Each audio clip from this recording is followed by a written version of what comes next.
उद्धव ठाकरेंच्या आदेशामुळे पक्ष फुटीवेळी शांत बसलो, आदेश नसते तर राडे झाले असते। टू द पॉइंट मुलाखतीत अनिल परबांचा दावा। अनिल परबांनी कधी कुणाच्या कानशिलात तरी लगावली आहे का? नारायण राणेंचा प्रतिसवाल।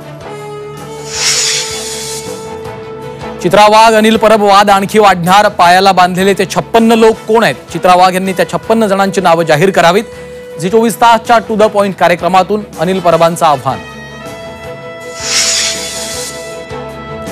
जयंत पाटलांनी पुण्यात घेतली अजित पवारांची भेट, दोघांमध्ये 25 मिनिट बंद दाराआड चर्चा। भेटीमुळे राजकीय वर्तुळात चर्चांना उधाण।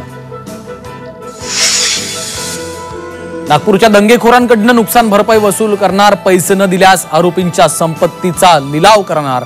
मुख्यमंत्री फडणवीसांची दंगेखोरांविरोधात झिरो टॉलरन्स पॉलिसी। प्रशांत कोरटकरचा पासपोर्ट कोल्हापूर पोलिसांच्या ताब्यात, प्रशांत देशातच लपल्याचा पोलिसांचा अंदाज। पोलिसांकडून कोरटकर विरोधात लुकआउट नोटीस। आरोग्य विभागातील वाहन घोटाळ्यात गोंधळात गोंधळ, नव्या ठेकेदारांच्या नावाखाली जुन्या ठेकेदारांचं उखळ पांढरं। अधिकाऱ्यांच्या आशीर्वादानं जुने ठेकेदार मालामाल।